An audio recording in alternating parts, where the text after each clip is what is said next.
The Reinvention of Edison Thomas, Chapter 3, Part 1. The Mother Lode.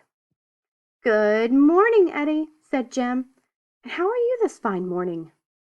Fine," replied Eddie, puzzled to see Jim at his usual spot on the corner of Delaware Avenue and Hatteras Street.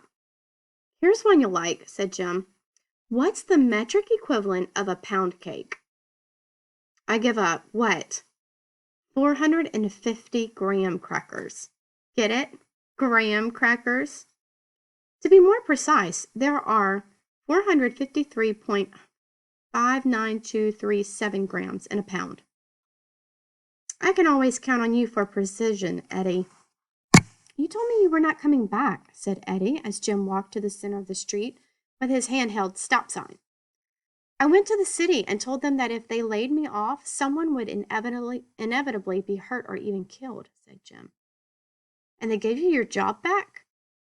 Hard to believe, isn't it? I guess you really can fight City Hall." Eddie imagined Jim striding up the steps of the municipal building in boxing gloves. His thoughts were interrupted by the sound of a truck horn. He looked to his right and saw a huge moving van barreling down the road, straight at Jim, who didn't seem to notice. "Jim!" yelled Eddie. "Get out of the road!" Jim didn't budge. He stood there, laughing as the truck got closer and closer.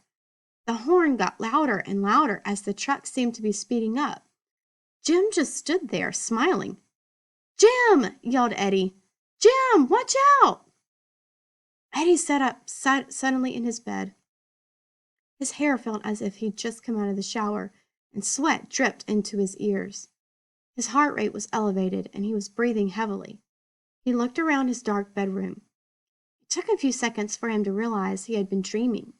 He laid his head back down, but his pillow was drenched with sweat. He turned it over and tried to think about something pleasant, something that had nothing to do with trucks. He turned up the volume on his Ocean Dreams CD. He tried to picture waves crashing onto the shore instead of cars and trucks crashing into people, but it was no use. He stared up at the astronomically correct glow-in-the-dark stars on his ceiling, cars crashing in his head until 6:30 a.m., when his wake-upper kicked in with They Might Be Giants singing, "I Am a Paleontologist." Fact number 350 from the Random Access Memory of Edison Thomas. The world's largest truck, the Terex Titan, has tires 11 feet in diameter. The dream of Jim in the moving van kept playing over and over in Eddie's head like a video clip, even while he ate his cornflakes. It wasn't until his mom asked him what he had planned for the day that he remembered the wonderful pile of stuff on the curb on Nanticoke Street. Finally, he had something he could concentrate on hard enough to chase away Jim's image. He finished breakfast quickly, went out back for his wagon, and embarked on his treasure hunt. Eddie loved it when people moved. All that stuff they keep around for years suddenly doesn't seem worth the trouble of packing into a box or loading into a truck. College students were especially good at leaving perfectly useful stuff. The best time for trash hunting was at the end of the school year. During last year's dumpster diving season, Eddie harvested a vacuum cleaner, 2 microwaves, and a laptop computer. He wasn't sure if the laptop was intended to be trash. It was a little outdated, but still perfectly serviceable. With a little tweaking, it had become Eddie's new favorite computer. Eddie's dad was a great tweaker. He worked as an electrician at Woolman College, and his job was to fix all the equipment that went on the blink. Eddie always thought that was a strange expression. Broken equipment seldom blinks, although some electronic devices display a blinking error message. The best part of Dad's job was first dibs on the unfixably broken or hopelessly obsolete equipment that was to be thrown away. Dad had brought home an old overhead projector from the math department, a pH meter from the biology department, and a lighting board from the theater department. He knew that Eddie could always come up with a creative use for discarded machines. They were full of parts that could be salvaged and reused in one of Eddie's inventions. Eddie made 5 trips to the junk pile on the curb at Nanticoke Street. He could see Jim's corner in the distance every time it approached the pile, but the lure of junk kept him from thinking about it too much. He had picked up some great old mechanical things, an adding machine, a check printer, and a wind-up alarm clock with 2 bells on the top. Newer machines with electronic components were all right, but they were not as interesting as the older stuff, which contained all kinds of gears and pulleys and motors and flywheels. As he was loading up his wagon for the 6th time, a tall man in a faded blue coveralls walked down the driveway toward Eddie, carrying a very heavy box. Eddie froze, his hands clutching an electric mixer with one bent beater. Would this man yell at him for taking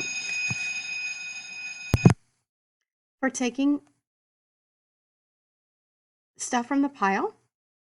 You live in this neighborhood? Asked the man, setting down the box which Eddie now saw was full of old National Geographic magazines. Yes, on Cherokee Road, said Eddie, relieved. May I take some of this junk? Go ahead. None of it works, though, said the man. He ran his fingers through his curly hair, which was covered with dust and cobwebs so that it resembled brown banded agate. It does not matter, said Eddie. I am just going to take it apart. Suit yourself. There's plenty more where that came from. You really should recycle this magazine, said Eddie. Instead of taking up space in the landfill, magazines can be converted to pulp and made into new paper. In fact, newspaper recyclers need magazines. The addition of magazine pulp to newspaper pulp raises the pH and makes it easier to remove the ink. Fine, said the man, and he turned around without another word. Eddie stood still for a moment and watched the man walk back up the driveway. Sometimes conversations were more trouble than they're worth. He loaded his wagon up with a toaster, a blender, a camera with a broken lens, a sewing machine, a VCR, and a metal detector. Fact number 700 from the Random Access Memory of Edison Thomas. Paper makes up 40% of the contents of municipal landfills in the United States. After another restless night full of images of Jim and various large motor vehicles, Eddie spent Sunday in the basement disassembling some of his new acquisitions. His current project was a microwave oven. He had just finished taking out its hidden treasures, 2 extra strong circular magnets. Eddie had collected 46 magnets so far. The magnets were so powerful that he had to be careful not to let his fingers get pinched between 2 of them. His mom wouldn't let him use them on the fridge because they were so hard to pull off. He had to slide them to the edge of the refrigerator, scratching the door. Unlike the cheap little squirrel-shaped magnets his mom collected, one microwave magnet could hold up a whole calendar. Eddie loved taking things apart, not only because he liked to salvage the parts for his inventions, but also because a good, complex disassembly task could dominate his thoughts. At this particular moment, he could concentrate on the locking mechanism for the microwave door so that he didn't have to think about the potentially disastrous consequences of Jim losing his crossing guard job. Tiffany was always getting on Eddie's case because of how much time he spent alone in his basement. She thought he should spend more time hanging out with other kids. He tried asking Mitch a couple of times if he wanted to come over, but Mitch was always too busy. The thunk, the thunk. Dad's work boots tramped down the basement steps with Dad's typical uneven gait. You've been down here all day, said Dad, kicking the discarded shell of the microwave oven out of the way as he entered the workshop. It's almost time for dinner. Don't you have any homework to do? Just a little math, replied Eddie without looking up from the circuit board he was now trying to dislodge. Oh, and I need to decide on a famous person to write a biography about for English class. How about your namesake? Eddie's screwdriver slipped and he scratched his finger on the edge of the circuit board. Thomas Edison? Why did you have to give me such a stupid name? He growled, putting his finger in his mouth to clean the blood off of it. It's an important Thomas family tradition, said Dad. He started rummaging through the top drawer of his tool chest. Maybe you'll grow up to be a famous inventor. You did not grow up to be president like Thomas Jefferson. Neither did my cousin Wilson. Wilson Thomas? There was no president named Thomas Wilson, insisted Eddie. Ah, but that's where you're wrong. It's a little-known fact that Woodrow Wilson's real first name was Thomas. So neither you nor your cousin became president. Yeah, well, sometimes our names fit us and sometimes they don't. Your Uncle Payne Thomas, for example, turned out to be a genuine pain. But your Aunt Aquinas Thomas is no saint. Dad closed the top drawer and opened the next drawer down. I have a feeling you are aptly named. That is not a good reason to do my project on Thomas Edison. You and he have a lot in common. We both invent things. I think you'll find that there's more to life than inventions. Give Edison a chance. You'll thank me for it. I do not think so. Dad started looking in the third drawer of his tool chest. He stopped suddenly and looked at Eddie. What was I looking for? I do not know. Dad often expected Eddie to read his mind, which is technically impossible. Well, finish up and come upstairs for dinner. I made lasagna. With garlic bread? You bet. I will just be a little while. I am almost finished with this. The screw he was working on wasn't budging. Time for the hacksaw. 5 minutes, understand? Said Dad. Understood. Eddie put down his screwdriver and studied what was left of the microwave. He still wanted to get at the motor that drove the turntable. Before any time seemed to have passed, the light on Eddie's intercom flashed. He had modified the intercom the previous week. The light flashed 3 seconds before any sound could come through, letting him prepare himself so he wasn't startled by the noise. Eddie, dinner's on the table, came his father's voice.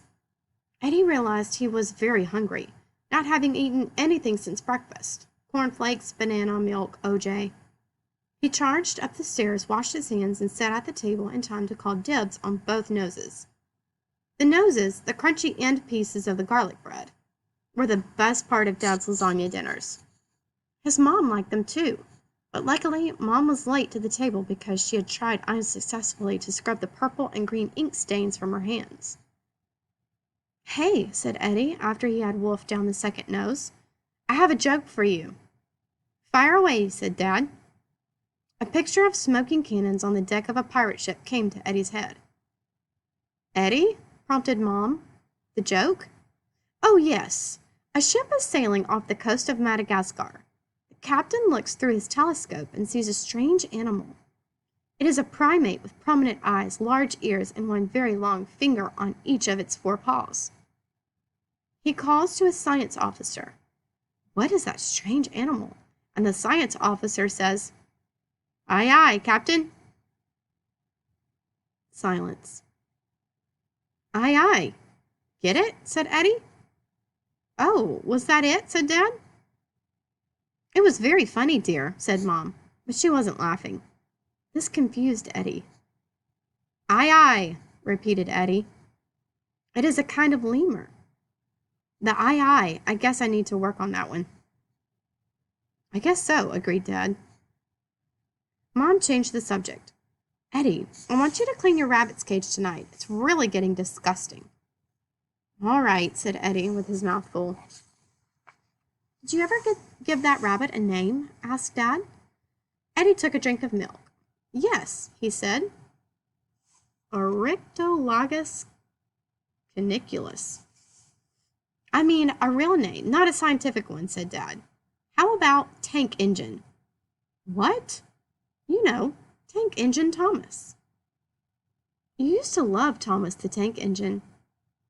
I was 4 years old, growled Eddie. Oryctolagus caniculus is fine. Just trying to uphold family tradition, said Dad. You know, Jeff, said Mom, I think this tradition has been upheld long enough. Eddie couldn't have agreed more.